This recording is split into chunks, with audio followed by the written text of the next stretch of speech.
So what's going on there, YouTube? Welcome back to the channel. I'm Adam. Thanks for hanging out with me again today. And today we went with a Christmas story. Oh fudge. So today's video is not about the t-shirt, just sharing. Today's video is, I've got to blame another YouTuber for being a bad influence.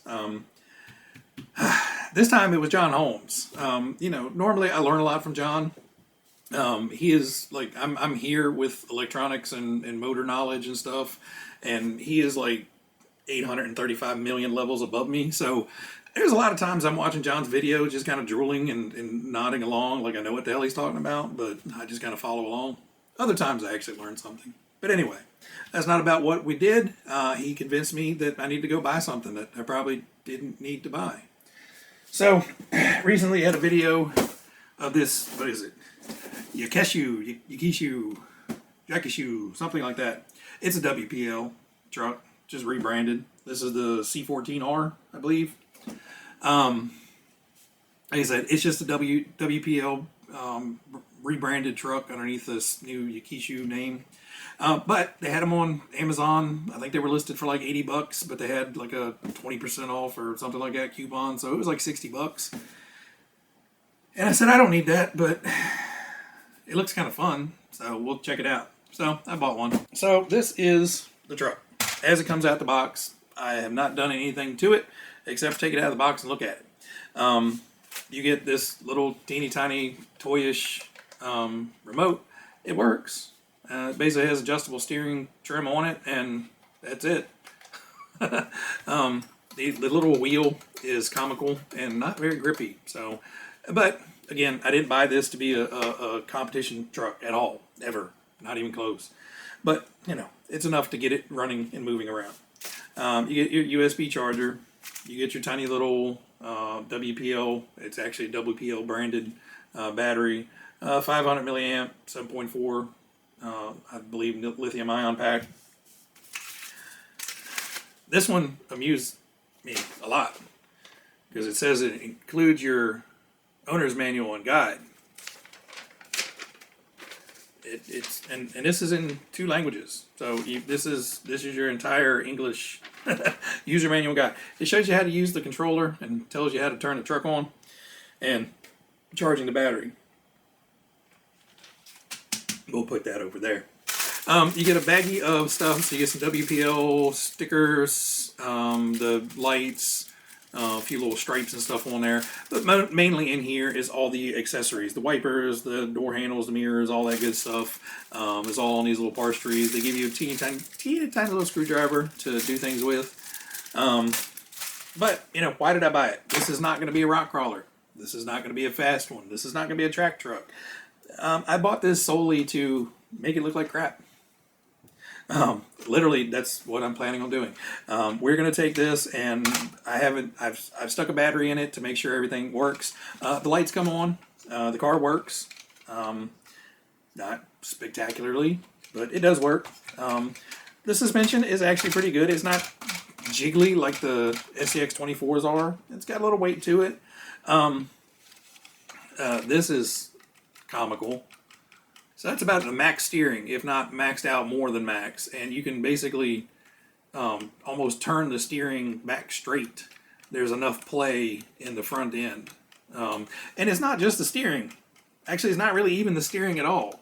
It's just the whole undercarriage of the truck moving left and right.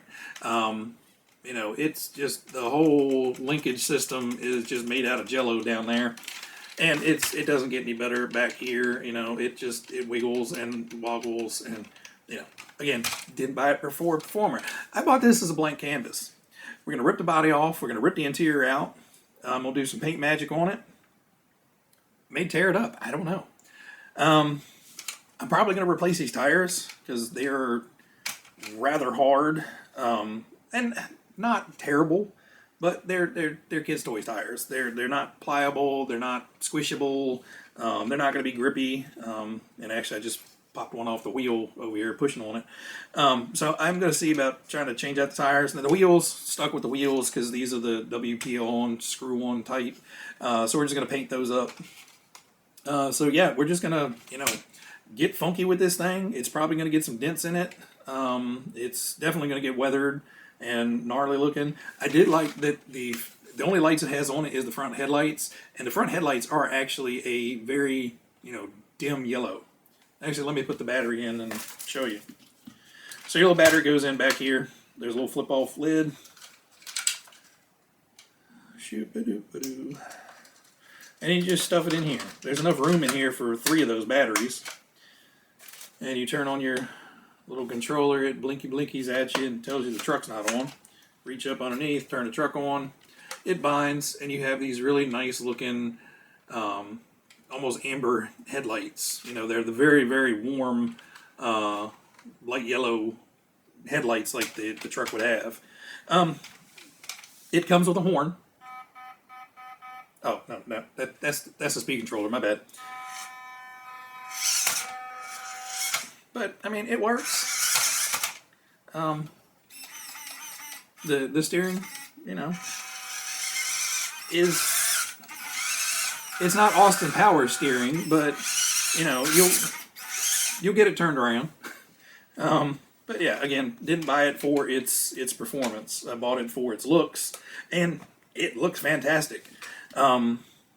It actually has a little metal bed plate back there, so we'll try to put some rust spots and stuff in that.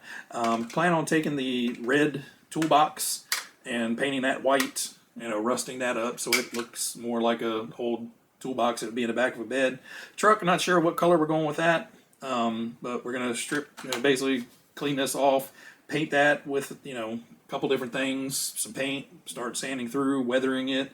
Like I said, it may get a dent in the door or something, but it has a nice, somewhat detailed interior that we're going to try to paint up. So I'm looking forward. This is something I can tinker around with in the evenings, in the house, painting up the interior, doing a little bit of wet sanding and everything. So for right now, I'm just going to leave and then, do some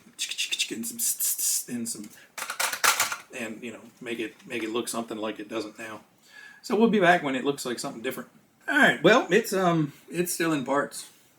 I've been working on this, a little bit here, a little bit there, kind of in between other stuff I've got going on and other projects. So this has just been a tinker with it, 15, 20 minutes at a time type of thing. But so far, we've got the body all sprayed down with like a matte clear. So it's not super shiny anymore. It doesn't have shiny metal frame rails and all that stuff, which is basically just going to be a base for, misting some dark rusty color and some misty dirt splatters on it, just to kind of, make it look like it's been driven, even though it hasn't. So one thing I did during the build is they have this little piece of metal, and it's legitimate metal, and it's supposed to be like a diamond plate cover for the bed. And it's not great. It doesn't look like diamond plate. It looks like pillow tuck from like a 70s van. So basically it's just a pressed in texture to make it look like diamond plate. So I happen to have some RC 4-wheel drive aluminum diamond plate from another project, and we just use this as a template and cut out a piece of diamond plate. So now it's diamond plate and it looks better. Like I said, nothing really wrong with this one. It just didn't. It looks like a waffle made it. One of the things and don't judge me on the crappy wheels yet, they're not done, but these are the stock tires. Now I'm stuck using the stock wheels because there's crazy hex shafts on the axles that these WPLs have, but I'm not a fan of these tires. They're hard as a rock, and again, I'm not planning on driving it a lot, but they're just shiny, plasticky looking tires, but they're about the appropriate size for it. Ish. They're a little balloony, but not bad. I'm just not a fan of them. So I did pick up some Endura 1.0 tires off of Amazon just to get them. Now, these things are incredibly soft. Like, these would be great on like a SCX 24, and they have kind of almost like a chevron mud tire type pattern to it. So if they don't work out on this, I can use them on my SCX 24 and just, use them as my off-road outdoor tires. They're not bad looking, and I do like the additional sidewall pattern on there, and I'll bring you guys in for a closer look. But I don't know. We'll have to get it all put together and judge it for size, but they just feel like they're a little small for this, to where these look a little bit more scale appropriate.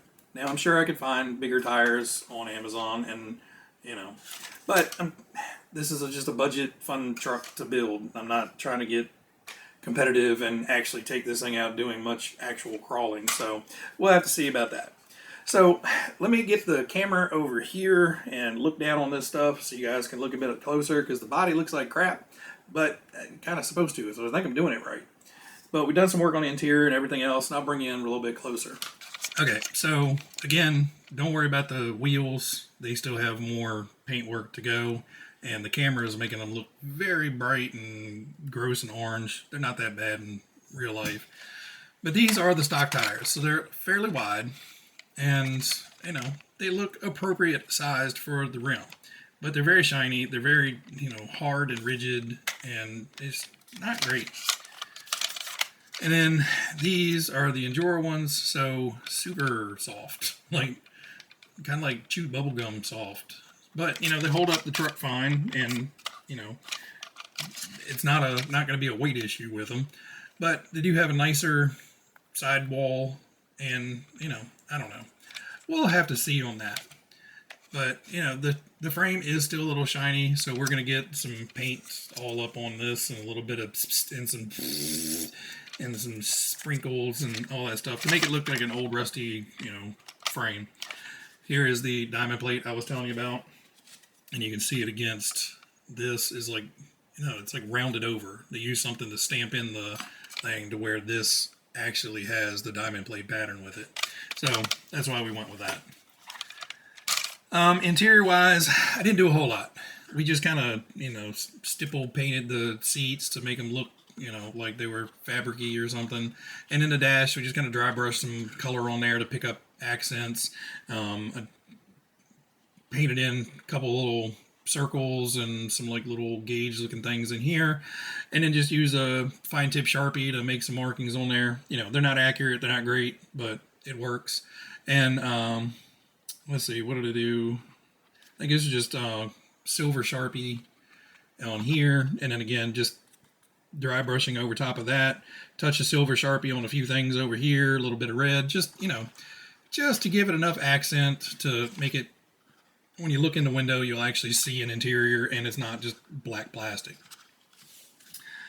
Window, we have not done anything with. I will wait until we start weathering, putting the spray on the body, and we'll mask off the windshield wiper, you know, paths, and then, you know, dust this in with a little bit of the beige to, you know, weather it, make it look like there's not perfectly clear glass like it is now. Now, the body, whew, she's ugly, but in a great way. So this gave me a fit. This has a universal bonding primer on it. It has a couple coats of brick red, satin brick red from Krylon on it. And now it is topped in a Krylon, I can't remember what color red, but it was a gloss red. The first time I did this, I did it in the same thing. It had the universal bonding primer on it. Then it had the satin brick red from Krylon. And then I used a Rust-Oleum gloss red over top of it. And things went sideways. And I'll insert some pictures here. But basically, we painted it. And I said, well, I'm going to leave it for at least a day. That way it's good and hard, and I can work on sanding through some areas. And I came back the next day and touched it and could pick it up. It like stuck to my fingers. So the red was never going to cure. So we had to strip all that off, which was a royal pain and a mess, and, you know, back to square one. But anyway, we got it painted, paint cured this time. You know, Krylon products on Krylon products is probably the best way to go. But for the rust, let's see if we can get you to focus. If you guys can see, there's actually like pitting in the fenders on this little dent in the hood. There's a little bit of pitting there, the bottom corner down here, and then flip it over. Got a little bit on the rocker panel, a little bit in the corner, and then of course top of the fender as well, where they're always rusted out. So all I did there was I took a ball, a little teeny tiny, like 1/16 of an inch ball mill in the Dremel, and just started chewing away at the plastic in just random spots and areas. And just ate it up so it looked like rust pitting. Now, when you paint over it, the paint will fill in some of the low spots, which actually will work to your advantage, because when I came back and these little low spots were filled in, I took the end of my hobby knife and just kind of dug out the paint, because it was, fairly thick in those little low spots where it all pools, and I just kind of picked and chipped at it and dug out some of those holes so that pitting would show back up. What we did for the body, and it's kind of hard to see now because I've put so much stuff on here, but essentially what I did is I took the 1000 grit wet dry sandpaper and just started sanding through some of the paint. So in the side of the doors, we sanded through, in the center of the roof up here, we sanded through, a little bit up front, a little bit here and there around sharp edges. I started doing it a little bit on this door as well. But just kind of getting it down to where some of that brick red starts showing through, so it's kind of got a two-tone in the paint. And down here, we can see this like sun damage or something from the paint fading and peeling off. This will get a matte clear back over top, or actually it'll get a flat clear back over top of it. But then we just started going through and hand painting and sponge painting. There's a lot of sponge painting on here. So these little paint cases that I get, these little foam holes are filled with the foam plugs. So I just take one of those out and rip it in half and kind of get it to where it's got a lot of texture to it, and then squirt a little bit of the paint out and just dip it and smush it on a paper towel just to where you have just a tiny little bit of paint on there. And you just start coming in and just touching it randomly here and there, and wherever you think funk and dirt and rust and crap may need to be. And we did that with like a really dark gray, a medium gray, a dark brown, a medium brown, and then a couple of the rust colors. So I got a Vallejo rusting kit. That's like a weathering kit. It has all different colors of browns and rust colors and everything. And some of them are the model air, which these are a little bit thinner because they're intended for use in airbrush. Some of them are the model color, which are just basic hobby acrylics. What else? Oh, there was a model wash, which this one is great for making streaks. So if you see where like this mirror mounts, there's a big streak going down there from the door handle. There's some streaks going down. The camera's trying to pick them up, and it's fairly faint in real life, but so would the staining from a rusty bolt or a rust spot. And you can put it on a couple times and build it up. So I may put a little bit more underneath this one. There's kind of a big streak going there. It's hard to see on the camera. But I still need to come back in, put a little bit of pin wash in here to highlight the grill. Just a little watered down black, so it just pulls in those recesses.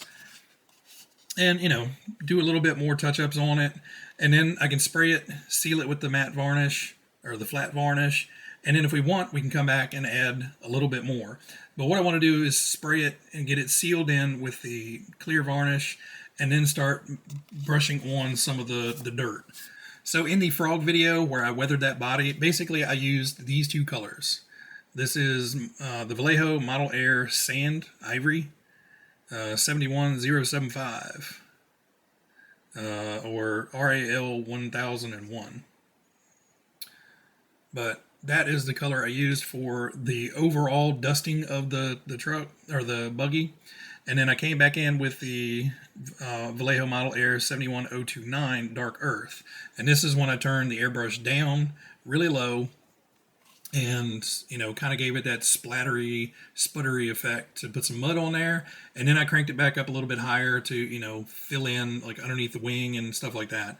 So I'm kind of going to do the same thing. I'm going to give it an overall dusting of this and, just try to hit and, get the top, get the hood and everything that would be weathered from up top, and get an overall kind of dustier look.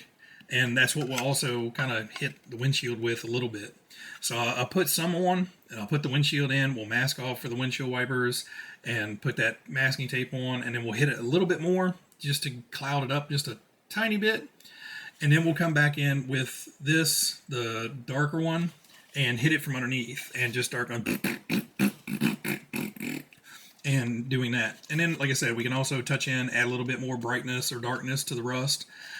Where I'm at in Virginia, generally we have like dark brown rust and very crappy paint. If it's been sitting around for a while, it's going to have black spots and gray spots and green spots and everything in it from, you know, leaves and dirt and stuff sitting on it. And, you know, it starts growing its own ecosystem on things because it's hot and it's humid in the summertime and it gets really freaking cold in the wintertime. And, well, not today, it's like 75 degrees, but you know, it kind of takes on its own life. So I'm kind of rusting it out from the stuff I know around where I live, you know, weather damage, some rock damage. I don't know if you guys can see that, but I put in some scarring on the doors from, you know, dragging against a rock or something. Yeah, I did it on this side too. Which, you know, is common. You're out in the woods and you lean up against something, you're going to dig into it. But yeah, that's basically where we're at. So I'm going to continue working on this a little bit, but let's hop back out. So if you're wondering how high-tech we are around here, this is a 3D printer filament box, some frog tape, and a crappy $5 stand that was holding up the camera while we were doing this. I needed to get it up a little bit higher so it would angle over, but it wanted to tip over, so I had to tape it down. We're high-tech around here. But yeah, so I'm going to keep working on this in between projects. So right now, this one is going to be, you know, it for now. I'll keep tinkering around with it and doing some experimenting. Like I said, we've got to still got to get the interior back in it, the windshield back in it, and all that stuff. But I think once all that comes together and it's back on the truck, it's going to look a whole lot better. Now the truck itself, like I said, this is just going to kind of get a airbrush treatment. I'm not going to go nuts on here. I'm not going to hand paint the frame rail or anything. It's pretty much going to be a quick and dirty spray paint on it. I just had to figure out the wheels, and I might put some grease in these shocks because they're terrible. But anyway, I hope you guys are enjoying kind of Addam's trip down dirt road lane of, you know, let's make something brand new look old and crusty. You know, I'm just trying new things, trying to have some fun. And, you know, I've been toying with the idea of doing this for a while. And thanks to John Holmes and his video on this and the sale they had on it at Christmas time, I was like, all right, we'll go ahead and get one. Well, guys, everybody out there, be happy, be healthy, be safe, and I will catch you guys on the next one. See ya. Oh, by the way, if you guys watched to the end of the video, you know, congratulations. You're my favorite. See you guys.